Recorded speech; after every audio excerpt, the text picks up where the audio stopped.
Break के बाद स्वागत है। आप देख रहे हैं न्यूज पंच और यहां पर मेक इन इंडिया की बड़ी छलांग सामने निकल कर आई है। मोबाइल मैन्युफैक्चरिंग में यहां पर भारत ने रिकॉर्ड कायम किया है। दुनिया में अब दूसरे स्थान पर आ चुका है भारत, यानी कि मेक इन इंडिया इस वक्त एक गेम चेंजर के रूप में उभरा है। आत्मनिर्भर भारत की तस्वीर और भी मजबूत होती हुई नजर आ रही है वैश्विक मंच पर, यानी कि हर दूसरे मोबाइल पे आज मेड इन इंडिया लिखा है। मोबाइल मैन्युफैक्चरिंग में भारत का जलवा जिस तरह से इस वक्त दिख रहा है वो आज हम सभी के सामने है। विश्व में दूसरा बड़ा हब बन चुका है भारत।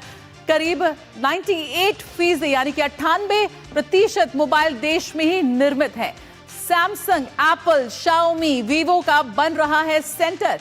इलेक्ट्रॉनिक उत्पादन में 6 गुना यहां पर बढ़ोतरी हुई है।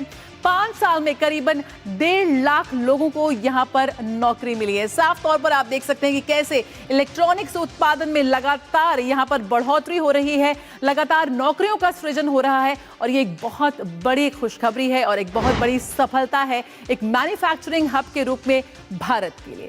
क्या रही इसके पीछे की वजह? पीएलआई योजना से करीब 13,475 करोड़ का निवेश आया है। 9.8 लाख करोड़ का यहां पर उत्पादन हुआ है। इलेक्ट्रॉनिक्स में जिस तरह से इस वक्त क्रांति आई है, रोजगार और निर्यात दोनों यहां पर बढ़ा है। पिछले दशक की अगर हम बात करें तो करीब 25 लाख नौकरियां यहां पर क्रिएट हुई हैं और कंपोनेंट मैन्युफैक्चरिंग की तरफ भी एक बहुत बड़ा शिफ्ट जो है वो हम यहां पर देखते हुए साफ तौर पर नजर आ रहा है। किस तरह से निर्यात में एक रिकॉर्ड उछाल आई है वो भी उस पर भी जरा नजर डाल लीजिए।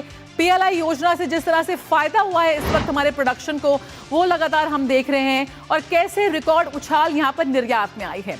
अगर हम बात करें तो पिछले 11 वर्षों में इलेक्ट्रॉनिक्स निर्यात 8 गुना बढ़ा हुआ है और तीसरा सबसे बड़ा निर्यात सेक्टर है इलेक्ट्रॉनिक्स। सेमीकंडक्टर और कंपोनेंट मैन्युफैक्चरिंग को भी यहां पर इससे राह मिलती हुई साफ तौर पर नजर आई है।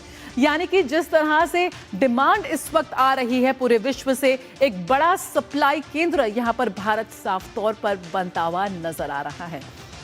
बात करें आगे तो अश्विनी वैष्णव भारत के इलेक्ट्रॉनिक्स मैन्युफैक्चरिंग में विकास की कहानी पर माननीय प्रधानमंत्री नरेंद्र मोदी की एक समग्र इकोसिस्टम विकसित करने की जो दूरदृष्टि है उसका परिणाम साफ तौर पर नजर आता है। अश्विनी वैष्णव ने यह बात कही है कि जो मेक इन इंडिया का इम्पैक्ट है वो किस तरह से नजर आ रहा है वो यहाँ पर देखने की बात है कि जमीनी स्तर पर वास्तविक आर्थिक विकास की जो हम बात करते हैं, जैसे जैसे हम सेमीकंडक्टर और कंपोनेंट मैन्युफैक्चरिंग का विस्तार कर रहे हैं उसी तरह से रोजगार भी तेजी से बढ़ रहा है, उसका विस्तार हो रहा है।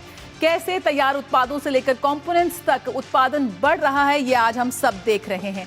कैसे वैश्विक कंपनियां भरोसा कर रही है भारत पर ये भी हम देख रहे हैं।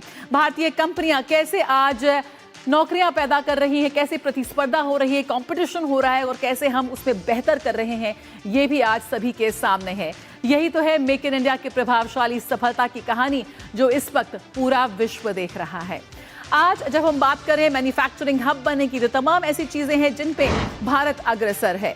आपको बता दें कि सितंबर 2025 की अगर हम बात करें क्या जो आंकड़े हैं वस्तुओं का जो उत्पादन रहा और उसके बाद किस तरह से उसके आगे का मोबाइल का उत्पादन की बात करें 18,000 करोड़ और 2024 और 25 में ये आंकड़ा किस तरह से बढ़ता है, करीब 6 लाख करोड़ तक ये पहुंच गया, 5.45 लाख ये हम सामने देख रहे हैं। वस्तुओं के उत्पादन की बात करें 14-15 में कंपेयर करें 1.9 लाख करोड़, तो वहीं 2024 और 25 में 11.3 लाख करोड़ का ये आंकड़ा सामने आया है।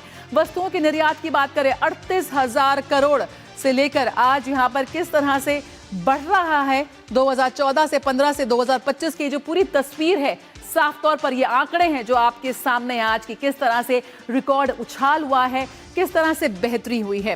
मोबाइल के अगर हम निर्यात की बात करें तो 15,000 करोड़ का था वो आंकड़ा और आज ये निर्यात का आंकड़ा 2 लाख करोड़ तक पहुंच चुका है। एक बहुत बड़ी उछाल है यहां पर आया है। मोबाइल फोन आयात 75% था जो आज कितना कम हुआ है हम देख सकते हैं। यानी कि आज हम ज्यादा इंपोर्ट करने की बजाय एक्सपोर्ट कर रहे हैं। तपस इस वक्त हमारे साथ जुड़ रहे हैं, आइए सीधे रुक करते हैं तपस का।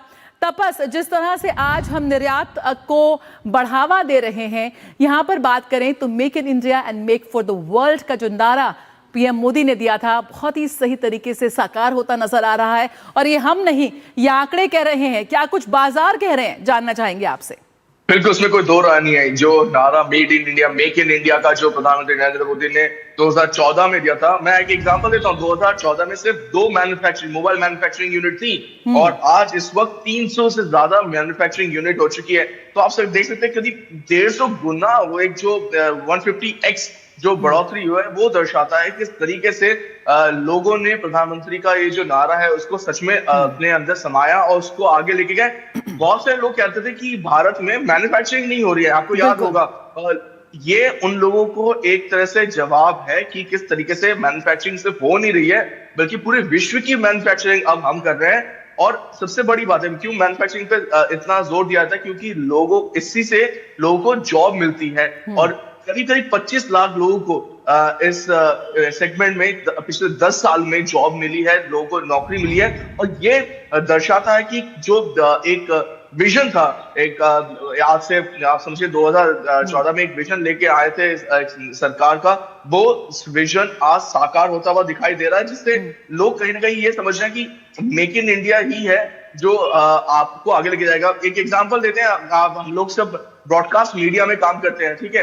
ब्रॉडकास्ट मीडिया में एक जमाने में जो एक कुछ क्रिटिकल कंपोनेंट होते थे, वो उसके जो पेज भी बनते थे बहुत क्रिटिकल होते थे, वो भी यहाँ पे इंडिया में नहीं बनते थे। आज हम सब जगह से वेव्स सबमिट कर रहे हैं, हम लोग इलेक्ट्रॉनिक्स के बारे में बात करें, ये सब चीजें अब धीरे धीरे इंडिया में बनाई जा रही है। और सिर्फ ऐसा नहीं कि सिर्फ बड़े बड़े देश शहरों में, छोटे छोटे शहरों में टीयर 2 टीयर 3 सिटीज को भी एक उनको वहां पे किया जा रहा है, जिससे कि वहां के लोगों को भी नौकरी मिले और उनको कोई शहरों की तरफ आना ना पड़े। तो ये बहुत बड़ी एक सोच है, एक साइकिल सोच है, जिसका आज हम लोग इसका फायदा हमें मिल रहा है। बिल्कुल तपस, और साफ तौर पर यहाँ पर पीएम मोदी ने कहा कि आपको जो भी बनाना है आप इंडिया आएंगे और यहाँ बनाएंगे, यहाँ सर्विस सेंटर्स भी बनेंगे, यहाँ मैन्युफैक्चरिंग हब भी बनेंगी। और यही वजह है कि आज जो तमाम इंटरनेशनल ब्रांड्स हैं उनके प्रोडक्शन यूनिट्स आज भारत में है। जो ये ईज ऑफ डूइंग बिजनेस की बात करें या बढ़ते विश्वास की बात करें, कैसे ग्राउंड जीरो पर यह मुमकिन हो पाया है, जिसका असर आज इन आंकड़ों में निकलकर सामने आ रहा है।